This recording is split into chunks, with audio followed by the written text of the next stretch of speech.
Good morning everybody. Today's topic is on theories of learning. The objective of this lesson is to understand the different theories of learning and to know the educational implications of theories of learning. Learning theory, it describes how students receive, process and retain knowledge during the learning process. Cognitive, emotional and environmental influences as well as prior experiences, all these play a part in how understanding or a world view is acquired or changed and knowledge and skills are retained. Behaviorists look at learning as an aspect of conditioning and advocate a system of rewards and targets in education. Educators who embrace cognitive theory believe that definition of learning as a change in behavior as too narrow and study the learner rather than their environment, in particular the complexities of human memory. So, those who value and advocate constructivism, they believe that learners' ability to learn relies largely on what they already know and understand, and acquisition of the knowledge should be an individually tailored process of construction. Transformative learning theory. This theory focuses on often necessary change required in a learner's preconceptions and worldview. Geographical learning theory focuses on the ways that context and environment shape the learning process. Now, let us look at the behaviorist views of learning. They view learning are based on different philosophical and psychological ideas about human nature and how the learning takes place.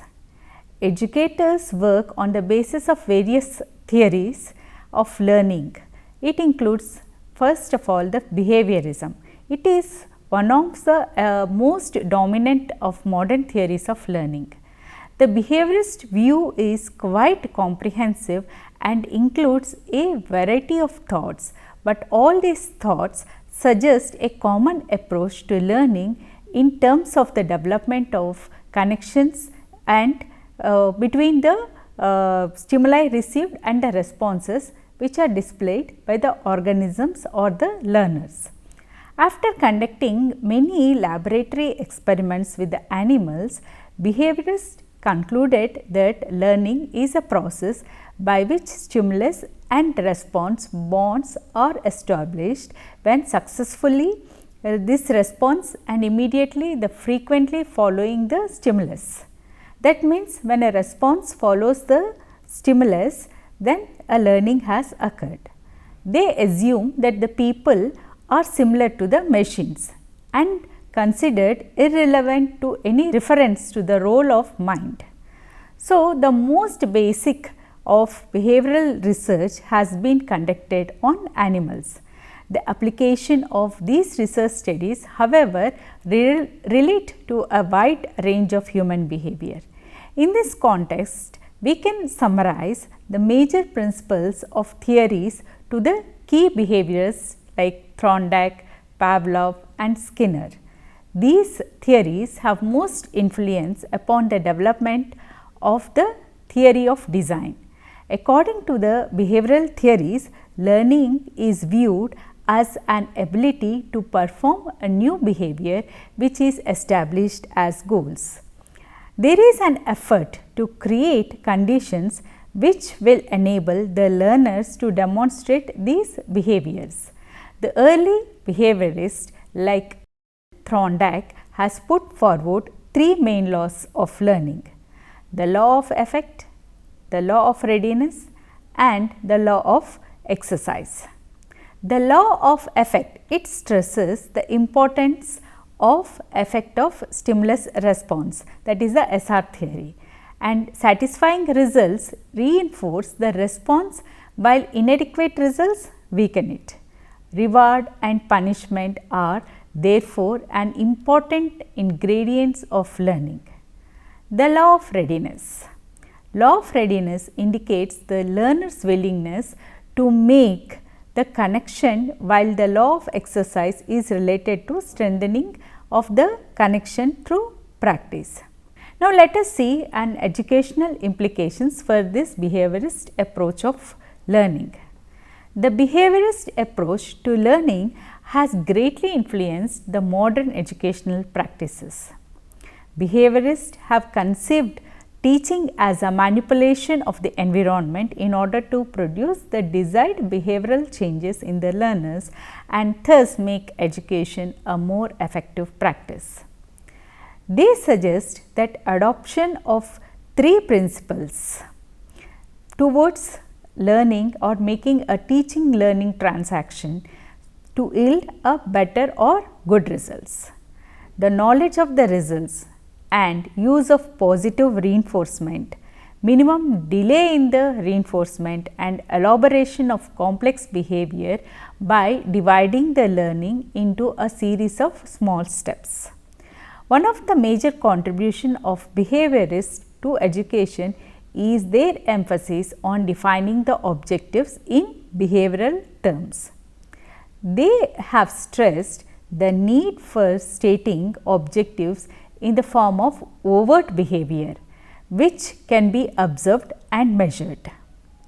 And the role of teacher becomes very crucial in deciding what changes of behavior the learner should display when they learn, and in teaching such a way that learners can retain and attain these behavioral changes. This is all about the behaviorist view of theory of learning. Now, let us look at the Skinner's theory of operant conditions. Skinner's theory of operant conditioning. Skinner propagated a theory related to stimulus response relationship and reinforcement. In his view, learning is a change in behavior. As the learner learns, higher response in terms of changed behavior increases. Learning, therefore, is formally defined by him in a change in the likelihood or probability of response. Operant conditioning is a learning force which affects the desired responses more frequently by providing reinforcing stimulus immediately following the response. The most important principle of this type of learning is that the behavior changes according to its immediate consequences. Pleasurable consequences, they strengthen the behavior, while unpleasant consequences weaken it. In operant conditioning, learning activities are divided into small steps or tasks and reinforced one by one. The operant, the response behavior or act is strengthened so as to increase the probability of its reoccurrence in the future. The 3 external conditions, which are the reinforcement, contiguity and practice, they must be provided to promote or to affect the operant conditioning. Reinforcement.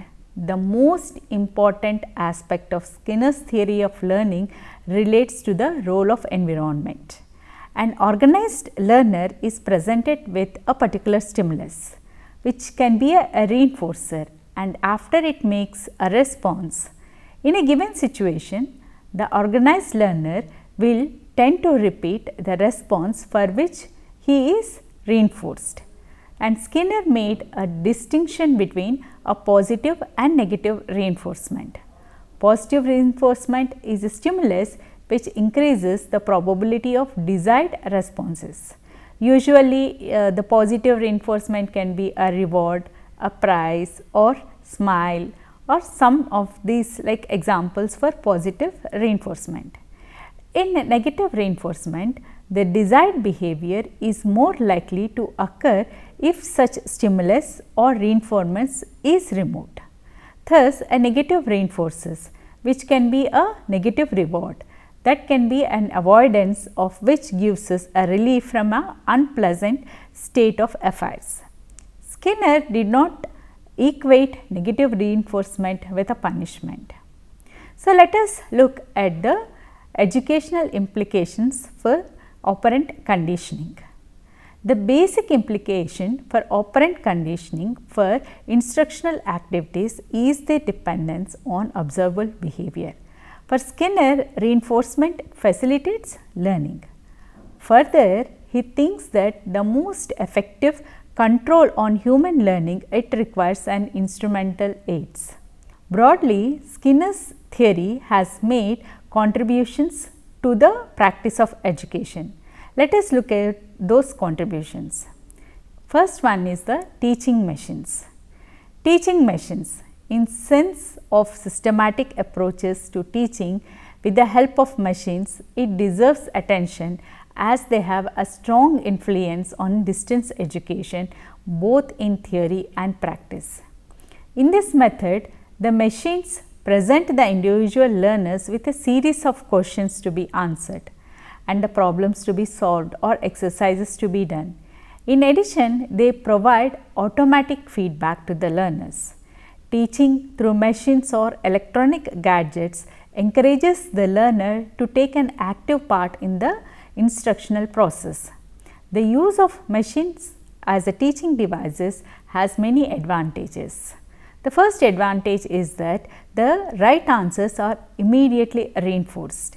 So, these gadgets, they encourage and sometimes even compel the learner to come up with the right answer. A mere manipulation of the machines will probably provide enough reinforcement to keep an average student at the study for a suitable period of each day. And any learner who is forced to leave the activity of learning for a certain period of time can return back to the task or to the activity and continue from where he or she has left off. Another advantage is that each student can proceed with his learning on an individual basis on his or her own pace. The teacher who is forced to arrange and design the content carefully in a hierarchical order. There is a constant interaction between the teaching material and the learner, thus sustaining the learning process. After evaluating the progress of the learner, then the teacher can apply necessary supplementary reinforcement. Thus, machines make it compulsory that any given material to be thoroughly understood before the student moves on to the next set of the materials. So, this is about the gadgets or teaching machines which can be used for the students for learning activities. The second one implication basing on the operant condition is programmed instruction. Programmed instruction is a self-learning system in which the subject matter is broken up into small bits and presented in a logical sequences. Each step built deliberately upon the preceding one. A learner progresses through the sequence of steps at a higher own pace. Each step presents some new information about the theme that is being taught through the program. At the end of each step, there is a question to be answered by the learner. After the question is answered, the learner is expected to check his or her answer with the correct answer supplied in the program. So, this correct answer functions as a reinforcing stimulus. Thus, the process of reinforcement is an inbuilt feature of the programmed material. So, this is all about the Skinner's operant conditioning of learning. Then, after understanding the behaviorist view operant conditions on learning, let us now see the cognitive approaches to learning. Cognitive approaches. Cognitive approach has taken an important place in psychology of learning over the last few decades and has posed a challenge to behaviorism. It has put an agenda of the nature of complex mental process of a learner. While conducting an experimental investigation, cognitivism takes into consideration the activities like perception, concept formation, language usage, thinking, understanding, problem solving, attention and memory. Thus, the cognitive approach is concerned with individuals' inner psychological functioning, and it strongly contends behaviorist emphasis on overt behavior. Cognitive theorists have made investigations to show that the people learn by perceiving, comprehending and conceptualizing the problems, and the comprehension of the concepts and the rules is transferable to the solutions of new problems or from one situation to the another.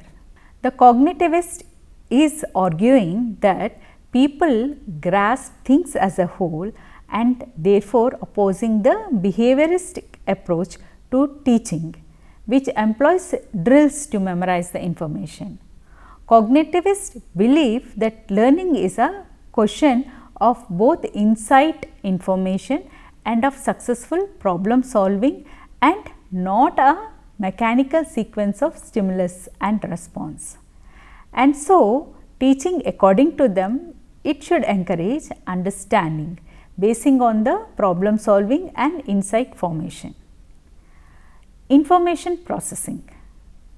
The contemporary cognitivists equate human mental activities with the process that goes on in a computer in an operation. They conceptualize that human beings as a information processing systems, and they discuss to explain that the process of information system and three different types of memories, each of which serves a different function in the total process. So, the three different types of memories, the first one is the sensory memory, the second one is the short term memory and the third is the long term memory. Sensory memory. Sensory memory, it receives information into the system either visually or in a auditory form.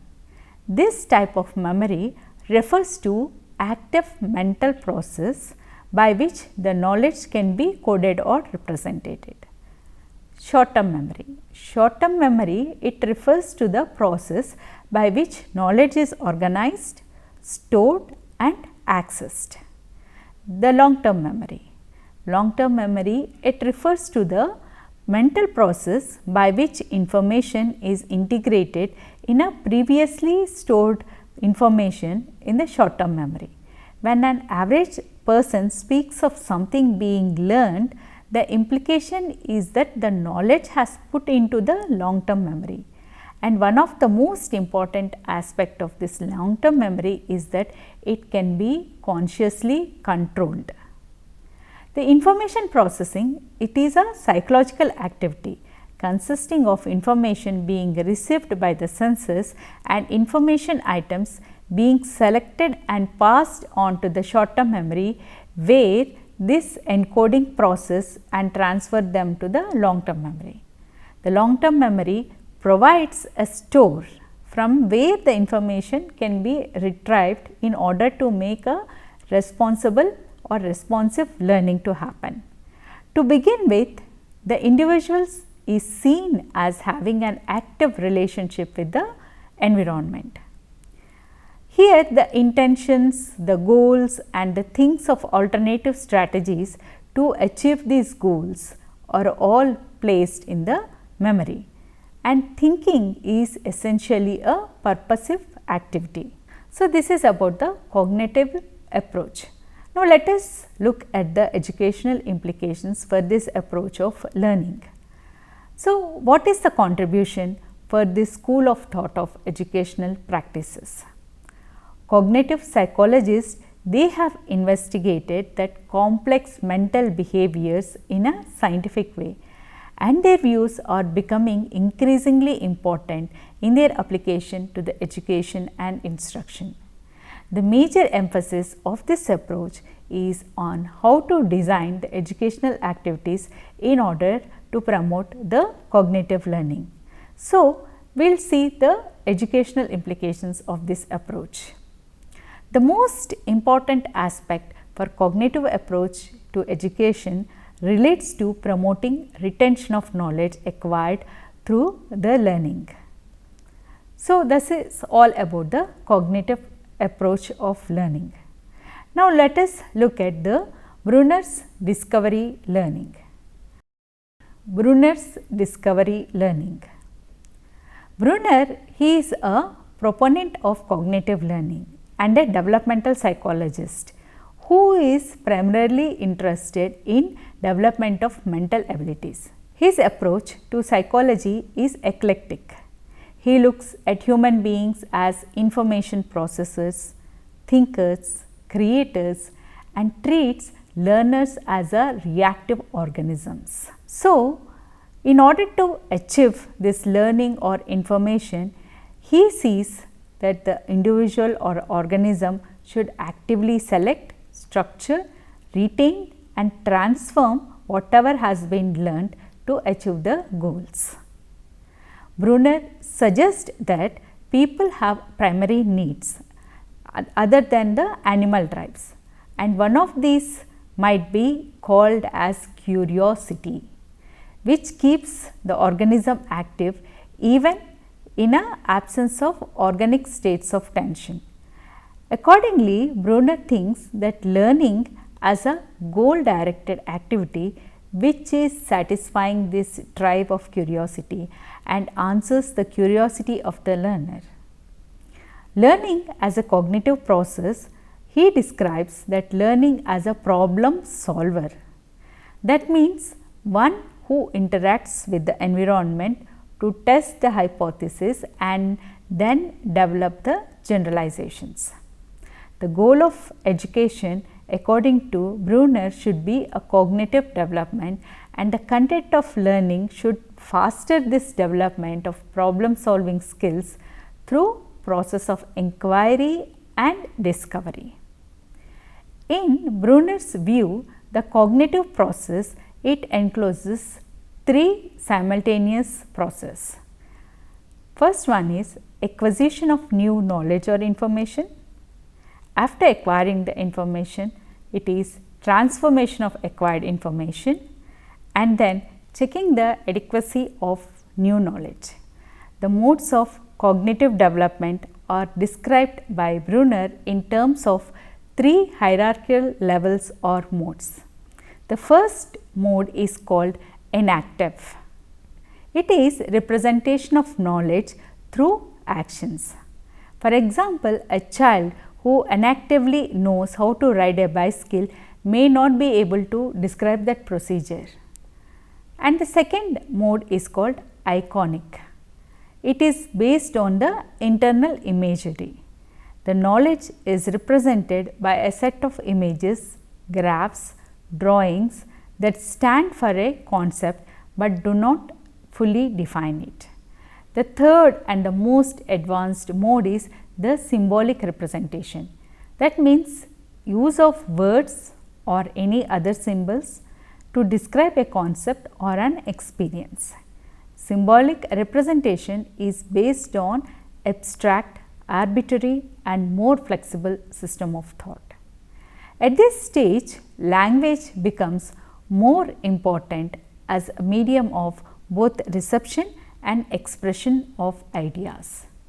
Autonomous learners advocate that learning happens very freely in the children. He suggests that when the learner is allowed to approach learning as an act of discovery, then the children will increasingly engage himself or herself in learning with autonomy of self-reward. In other words, the learner is providing for his or her own stimulation and in this way arouses his or her own curiosity. Bruner argues that the teacher's role here must be create an environment in which the learners can learn on their own without the help of pre-packaged information. He suggests that the learner should also learn through their active involvement with the content. His work was thus influential in open school system and other humanistic approaches also to learning.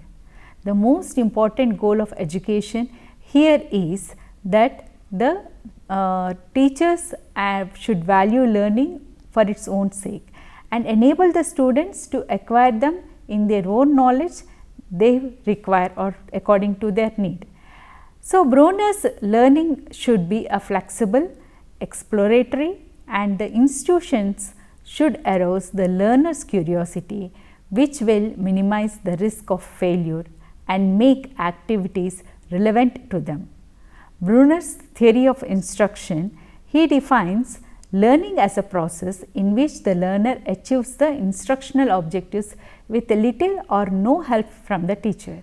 For him, a theory of instruction should cover major aspects like the instruction should emphasize and should be placed upon the learner's skill in handling the things and perceiving and grasping the subject. The learner's approach to learning should be such that the student should be able to use the acquired knowledge in solving the problems. And he emphasized that subject matter should be presented enactively, iconically and symbolically, so that the learners can acquire optimal comprehension and generalized set of ideas or principles. Bruner recognizes the role of extrinsic and intrinsic rewards which promote learning, but he thinks that intrinsic rewards are more important. He sees that intrinsic rewards in the form of satisfaction gained from solving the problems quickly and the interest and the involvement in learning, the pleasure received from the intellectual mastery of it. And he emphasized that discovering the learning increases motivation and strengthens the learner's tendency to carry out his or her learning activities with the autonomy, and that goes along with the self-report. So, this is all about Bruner's discovery of learning. So, after having understood about the behaviorist view, the operant conditioning of learning and Bruner's theory of learning or discovery of learning, now let us see what the social cognitive view of learning. Social cognitive view of learning. During 1960s and 70s, a new view of learning emerged on the basis of the research done by Albert Bandura. He is a scientist or a professor from a Stanford University, and his theory is an outgrowth of the behavioral theory of learning that he believed lacked a complete explanation for learning. He incorporated many contributions from cognitive theorists into what he is known as the observational learning. Bandura believes that people are neither driven by inner forces nor automatically shaped by external forces. Rather, they are creative. They are active participants in shaping their own lives. In other words, people are proactive rather than reactive. They have some control over how they live their lives. The general principles that support this social cognitive view of learning is that the people learn through a process of modeling and observing others' behavior. People learn from others' success and failures, and learning may or may not result in observable changes of behavior. Cognition is an important in learning like the awareness, attention, expectations and retention. And children or the people or individuals can actively exert control over their actions and environment. Bandura's theory of observational learning, it involves 4 phases and processes. They are attention, retention, reproduction and motivation. The first phase, which is attention. This attention occurs when the individual actively pays attention to the behavior of a model. Models, they are similar to the observers in terms of age or gender and who are respected, competent, powerful, attractive and are attached to more often to these values. For example, the heroes in various age groups act as models for people of their age group. So, that is the attention. And then comes the second phase, which is the retention. The individual must have an opportunity to practice imitating the behavior of the model chosen. For observable learning to be useful, what is learned must be remembered for the future use. Learning can be stored verbally in words or in the form of mental pictures or images of the modeled behavior or imagined behavior. When needed, this learning can be retrieved or rehearsed or used long after it is observed. So, that is the second phase of retention. Then coming to the third phase. After observation and retention, the third phase is reproduction. The individual tries to match the behavior of the model. This depends upon the person's ability to actually perform what has been learned. Some individuals may be unable to perform or retain the information because of the age related developmental immaturity or illness or injury. So, the third phase is on reproduction. Then coming to the fourth phase, which is motivation.